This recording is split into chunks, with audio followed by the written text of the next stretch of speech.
जय जगन्नाथ बंधुगण सर्वप्रथमे आपणमानंकु 2026 नववर्षर हार्दिक अभिनंदन। यही 2026 वर्षटी आपणଙ୍କ ପାଇଁ मंगलमय हेउ। बंधुगण आजिर ए भिडियो रे आमे जानिबा 2026 वर्षटी कुंभ राशिर व्यक्ति विशेषंक ପାଇଁ विशेष भाବରେ किपरि कटिब से विषय रे। बंधुगण ही वार्षिक राशिफल वैदिक ज्योतिष शास्त्र एवं ग्रहंकर स्थिति और गोचर गणना को नहीं आधारित अटे। यही वीडियो माध्यम रे आमे आर्थिक जीवन, वैवाहिक जीवन, क्यारियर, शिक्षा, व्यवसाय एवं स्वास्थ्य विषय रे संपूर्ण विस्तार पूर्वक भावे जानिबा। सेथिपाई ए वीडियो को शेष पर्यंत निश्चय देखंतु। आउ जेउ माने आम चैनल को नुआ करी आसीचंती तळे थिबा लाल रंगर सब्सक्राइब बटन को क्लिक करी आम चैनल को सब्सक्राइब करी दियंतु और पाखरे थिबा बेल आइकन को मध्य क्लिक करंतु। काहेकि ना आमे अपलोड करिथिबा प्रति वीडियो रो नोटिफिकेशन आपण माने सर्वप्रथमे पाई परिबे। बंधुगण कुंभ राशिर व्यक्तिंक पई 2026 वर्षटी किछि क्षेत्र रे सकारात्मक परिणाम प्रदान करिवो एवं किछि क्षेत्र रे नकारात्मक परिणाम प्रदान करिवो। ग्रहंकर प्रभाव कारणरू आपणक जीवन रे परिवर्तन आसीबो। वर्षर प्रारंभ रे ही राशिर स्वामी शनि मीन राशि रे विराजित रहिबे एवं आपणकु परिवार, धन, जान वाहन एवं विशेष भाବରେ संपत्ति एवं बाणी ता सहित कुटुंब संबंधित परिणाम मध्य प्रदान करिवे। बृहस्पतिंकर प्रभाव पंचम भाग को सक्रिय करिवो, जहा फଳରେ प्रेम, शिक्षा एवं क्रिएटिविटी क्षेत्र रे विशेष भाବରେ सकारात्मक परिणाम प्राप्त हेबो। वर्षर द्वितीयार्ध रे बृहस्पति षष्ठ भाग को गोचर करिवे, जहा फଳରେ कंपटीशन एवं शत्रु पक्ष को प्रभावित मध्य करिवो। राहु केतुंक गोचर वर्षर प्रथमार्ध रे कुंभ और सिंह राशि को प्रभावित मध्य करिवो। नवेम्बर शेष भाग रे राहु मकर राशि को आउ केतु कर्कट राशि को गोचर करिवे, जहा फଳରେ व्यक्तिर मानसिकता सहित विचारशीलता को मध्य यह प्रभावित करिवो।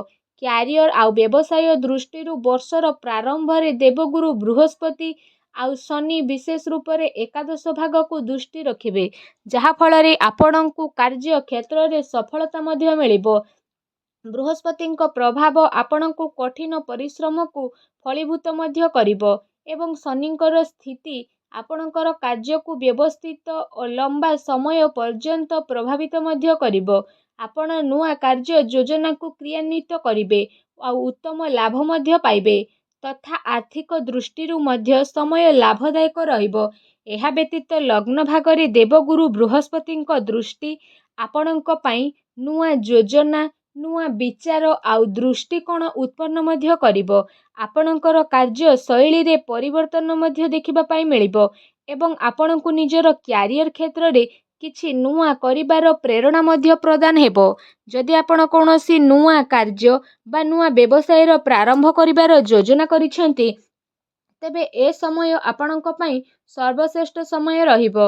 आपणଙ୍କର सृजनात्मकता एवं नेतृत्व क्षमतारे मध्य वृद्धि घटिबो।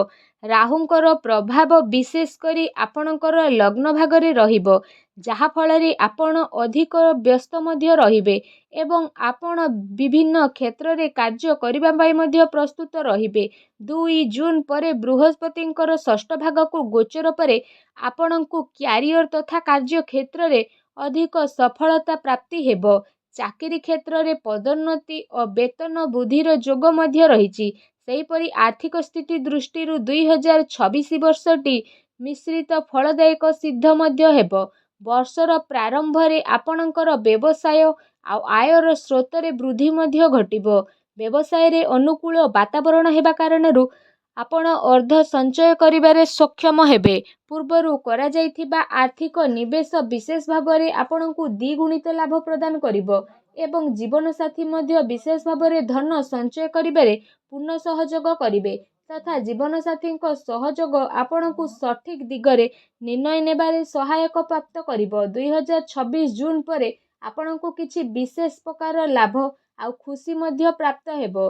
एही अवधि रे आपणଙ୍କୁ आभूषण एवं संपत्ति मध्य प्राप्त हेबार जोग प्रदान करुछि। एही अवधि रे धन संचय हेबा सहित आपणଙ୍କ मन शांत रहिबो।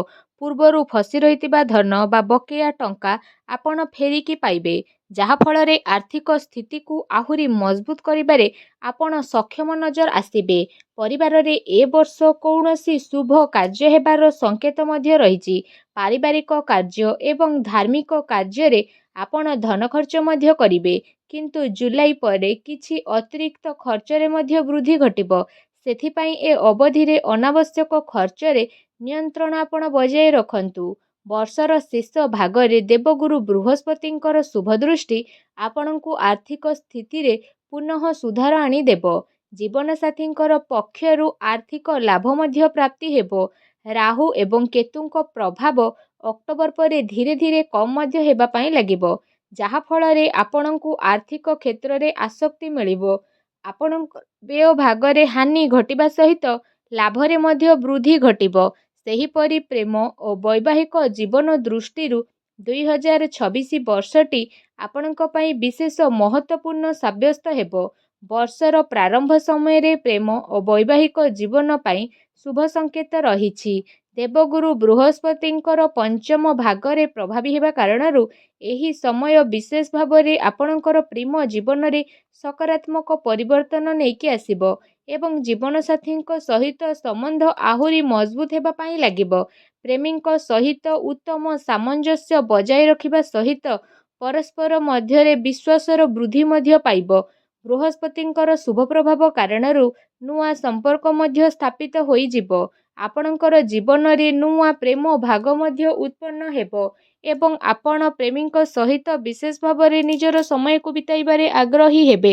କିନ୍ତୁ ସପ୍ତମ ଭାଗରେ ରାହୁ ଓ କେତୁଙ୍କର ପ୍ରଭାବ ଆପଣଙ୍କର ବୈବାହିକ ଜୀବନକୁ କିଛି ପ୍ରଭାବିତ କରିବ, ଯାହାଫଳରେ ଦାମ୍ପତ୍ୟ ଜୀବନରେ କିଛି ଅସନ୍ତୋଷର ଭାବନା ମଧ୍ୟ ଉତ୍ପନ୍ନ ହେବ ତଥା ସମ୍ବନ୍ଧରେ କିଛି ଭ୍ରମ ଆଉ ମତଭେଦ ବା ଛୋଟମୋଟ ବାଦ ବିବାଦର ସ୍ଥିତି ମଧ୍ୟ ଦେଖିବା ପାଇଁ ମିଳିବ।